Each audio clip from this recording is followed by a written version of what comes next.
So I recently went for another hiking trip to a mountain peak in northwest Vietnam, and this time it's with my favorite new camera, the Nikon Zf, and I wanted to bring you along for this adventure.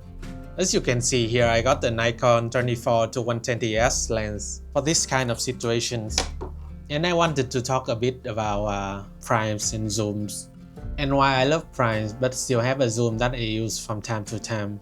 It's probably a hotly debated topic for many philosophers since the inception of photography, and I'm here to give my totally original thoughts on it. But first, an 8-hour drive started from the capital of Vietnam, filled with beautiful sceneries, mystery, and vomit-induced car sickness. I traveled with my wife and my mom and a few other people on this organized trip this time around. Going hiking in some of these treacherous Vietnamese mountains can be quite dangerous, and it's recommended you do not do it alone. I myself am a huge pussy, so yeah. After like 3 hours of driving, we stopped on the gas break, and I bust out the ZF to get a few warm-up shots. This photo is a good start. I mean, it's gas station photos, which obviously we have seen a million times at this point. But this gas station is on quite a desolate road up in northwest Vietnam, which I think is what makes me liking this photo quite a bit more.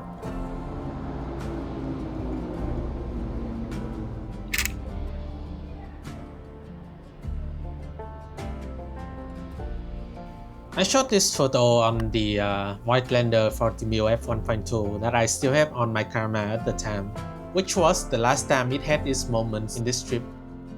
For I soon after this switched out to the 24-120S on the car. Yeah, after the last two hikes, I've decided that it's best to just have a weather seal, versatile zoom lens in these kind of outings.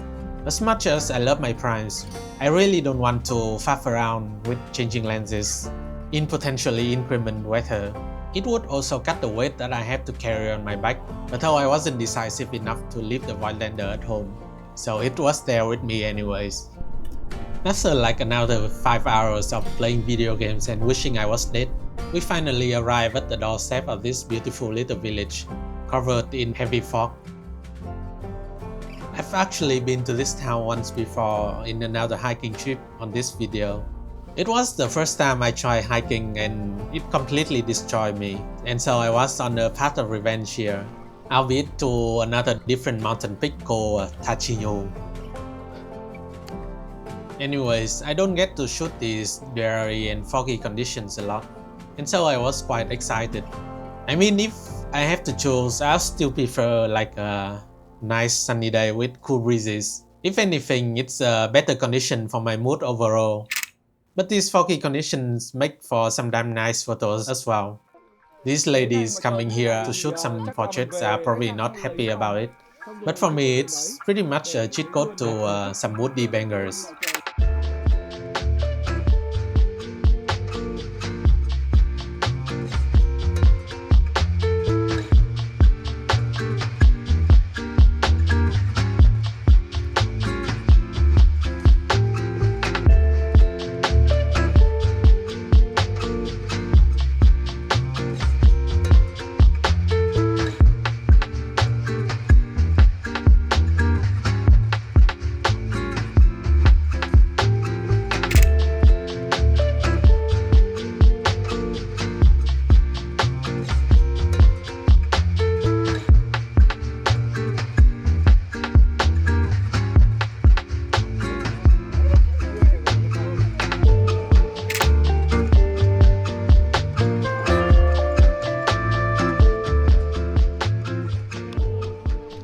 The plan for the afternoon is quite simple. We went for a light stroll to explore the village and see the scenery and the local people.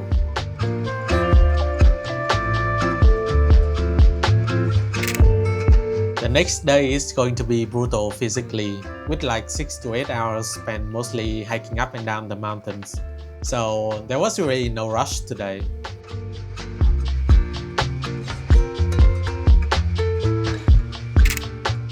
I obviously shoot all these photos with 24 to 120. This pretty much covers all the focal lengths that I want. The versatility of a zoom lens like this is unmatched really. But every time I use the zoom, there lies a different problem. I feel like oftentimes I'm making some images that feels very different from what I shoot. Like this photo on the tight focal length, for example. I keep going back and forth on whether I like it or not. Some of these photos are more of a documentary purpose for myself. And so it's better than not getting the shot at all. But still, if I had just a prime here, I would probably get most of these shots as well. Just needed to run around a bit more. I try to stick the focal length on 40mm for the most part. But I think knowing that I can always zoom in still made me think a bit less about my position. Anyways, Nep is a very desolate and remote town. It feels like I'm traveling back to a simpler time, where everyone knows everyone. And we aren't all living in our own depressive bubbles.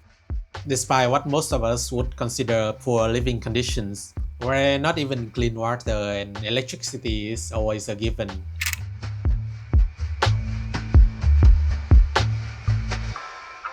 There's a very strong sense of community in the air, and it's a beautiful thing for me to bear witness to.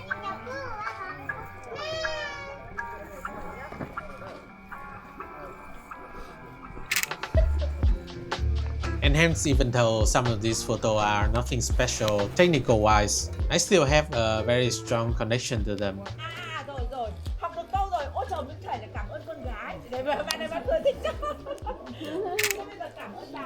Altogether, they paint the story of the place, and I feel like the whole is very much greater than the sum of the parts.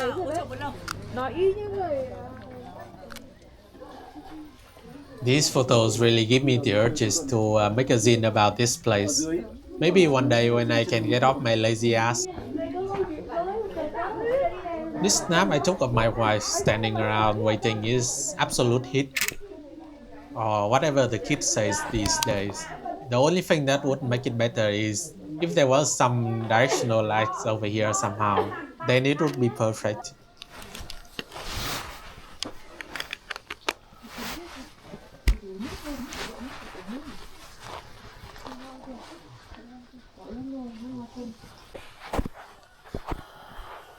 And here goes. This was going to be an all-day hike, and we wanted to get up there and get back early to beat the traffic. Yeah, the traffic of the people, I mean. You'll see. Anyways, it's time to face the music and torture ourselves. But first, we're getting a lift to skip some part of the hike. Is this cheating? I guess you could say that, yeah. I mean, it would cut down another 4 to 5 hours of hiking though, so I ain't complaining.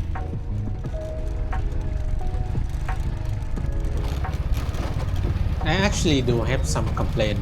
The road up here is absolutely gorgeous, and I'd love to walk a bit more on this part of the ascent. I guess it's like the universe heard my dumbass prayers and make the treacherous road so goddamn wet that my driver can power through with me on it. And so I get to hike like an extra mile or something compared to everyone else.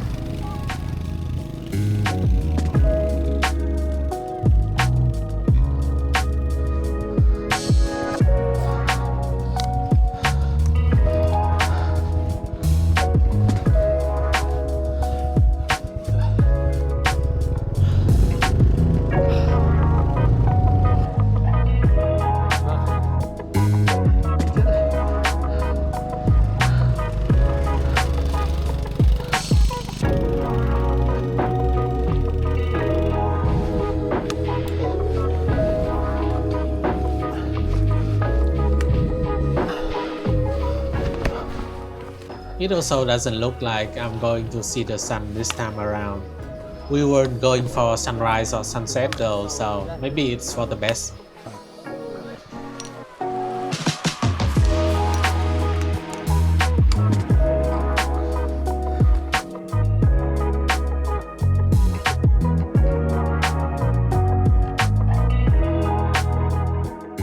The fog is fun too, and we will need to fight the harsh sunlight and dehydration on the 10-kilometer hike.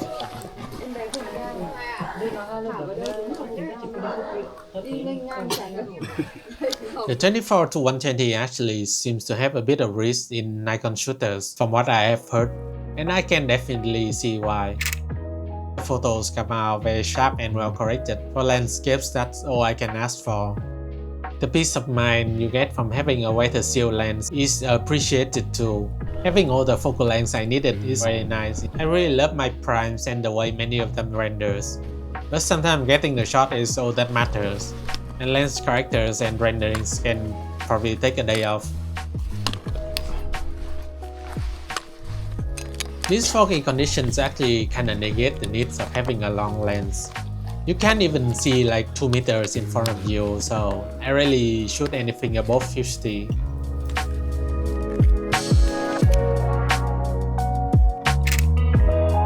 I actually was staying at 24mm for quite a bit, as the fog would simplify the compositions a lot, and the wide focal length would emphasize the expansiveness of the landscape.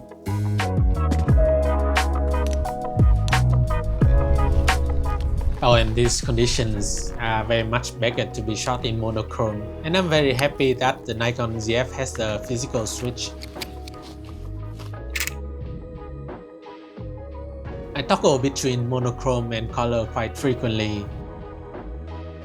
With the Fuji cameras, I had to switch between film sims, which kinda slowed me down a little bit when all I wanted is this switch on the ZF. It's like this camera is custom built for me. The base monochrome profile of the Nikon is very nice as well. The contrast is spot on for me. Not that I'm gonna use the JPEGs anyways, but it's always nice when I can see the photos that are close to my vision.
After 4 hours of raw dogging it, the hike I mean, we reached the top of Taijinyu. Not that you would know because of all the fog, but you know, here's the photo of the stainless steel landmark, I guess.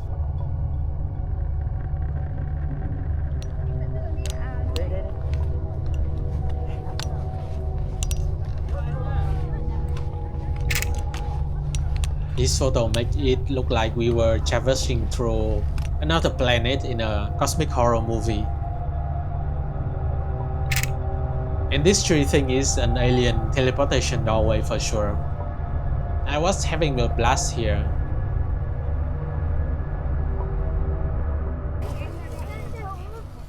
Mình phải lên chụp được cái bạn này, kính này chụp ảnh. Cái này. Được đưa cho thầy. Ô, cứ nó lên này. Đủ hết gan tay chưa? Đủ hết gan tay là mỗi người một gói cơm nhá. Ủa em có một gói cơm mà rồi. Hai người một gói thôi, ăn hết. Ok, mọi người kiêng bao nhiêu cơm? Bao nhiêu cũng được. Cứ cho mỗi đủ mỗi người một gói. Đúng rồi. After a quick lunch in blistering cold on top of the mountains, we slowly start going back down. I wouldn't say I got anything good on the return trip, but I guess I was more focusing on getting down as quickly as possible before my legs give in completely.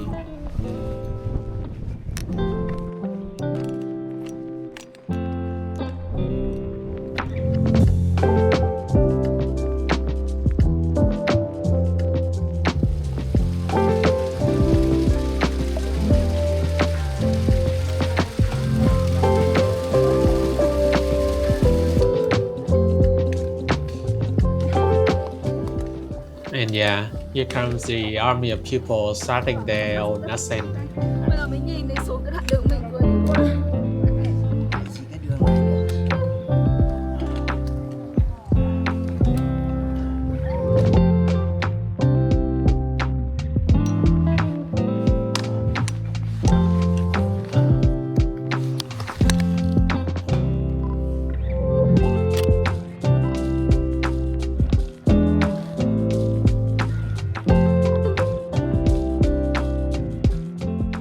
The light can actually be quite dim in the jungle sometimes, and so I was often shooting at f4. Having the aperture only open up to f4 is not that big of a deal in reality. Most of my photos here and when I'm shooting landscape are often shot at f8 anyways. And at night, modern cameras have become so good at low light that f4 just kinda doesn't matter. This Nikon Zf especially is very good at low light. The noise of this camera is very pleasing to me. And then finally, I got to the entrance where everyone just left their bikes lying around. And that was that. On the drive back to town, we stopped at another spot with some flowers. But I was too tired to remember that I needed to record some B-roll, which is a shame because I shot an absolute banger down here. This photo came out so painterly. Damn, I didn't even think twice when I took the shot back there. It's not until I see the photos on my screen that I realize what I had. I'm still debating whether I like the composition, but shit dude, I'll take it.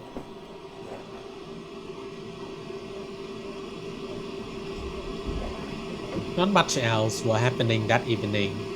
We went back to the homestay, and I was borderline passing out a couple times, and decided to go in early.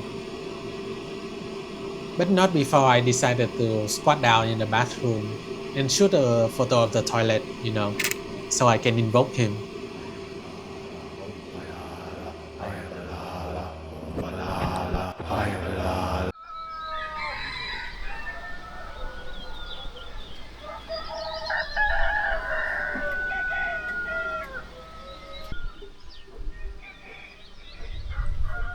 I woke up quite early the next morning and decided that I'd go for another walk alone in town, one last ride.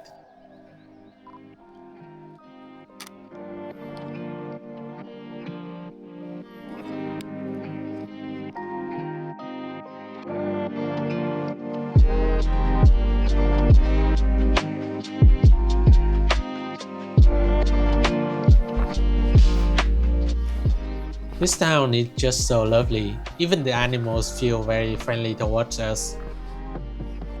In some of these places, Vietnamese people have very aggressive dogs that feels very scary, and so it's a nice change of pace.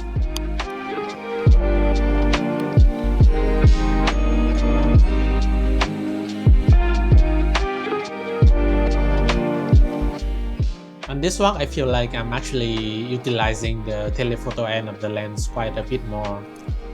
I was pretty much just documenting things for myself, but I guess not every shot needed to be high concept art history.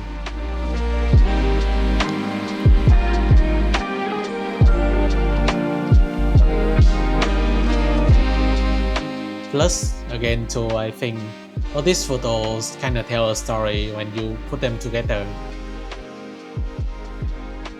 The other thing with telephoto compositions is there can be this heavy atmospheric haze in the distance, which leads to things further away looking kinda muddy. I had to bring up the contrast in post a lot.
Alo. Trong báo cho chủ đề ít cần là thích đi trang đi vào cái đề. Cho tăng sự nó thì sao chưa?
Anyways, my legs were still recovering from the destruction happened yesterday. So after an hour or so, I decided to go it in and went back to the homestay for breakfast and coffee. Afterwards, I decided to just be low-key and sit around enjoying the environment for the rest of my time here. It's nice from time and time again to have this moment of quiet and stillness. We are always so connected, and there are always noise in our ears, both figuratively and literally. And hence it's nice to have the quietness and solitude around sometimes.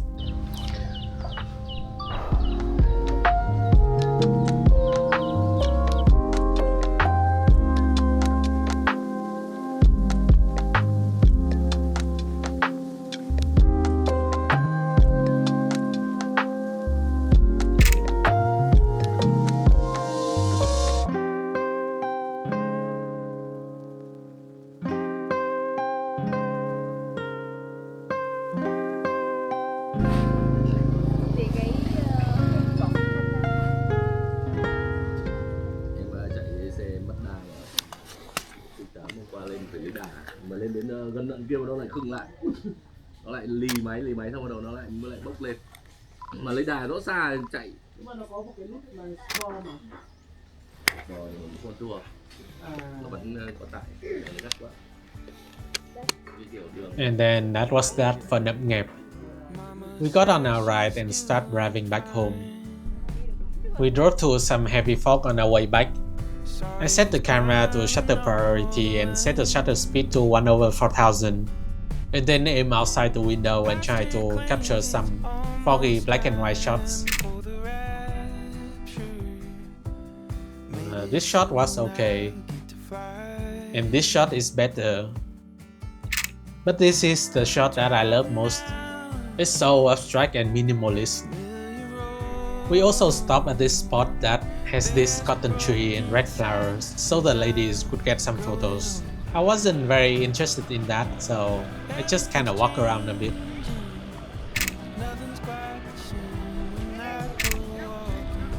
It's always nice to capture a moment of affection, and I think it's a nice photo to bookend this journey. I say I got some nice memories on this trip and some not so shabby photos too. The Nikon 24-20S did this job phenomenally. It doesn't have any character. It's a bit bulkier and heavier than my primes. But what it does really well. It's kinda like a trusty Toyota that will get you from point A to point B, no questions asked. It's never going to be my most favorite lens, but if I'm going hiking or if I want to do some project work and just needed the coverage, then this lens is going to be the choice. Anyways, I've been using the Nikon Zf for a few months now, and I think I'm ready to talk about it, and so that's probably the next video. subscribe and stay tuned for that. And I'll see you guys around. There's a broken sign that says I'm growing old. Everything's changing, nothing's quite the same.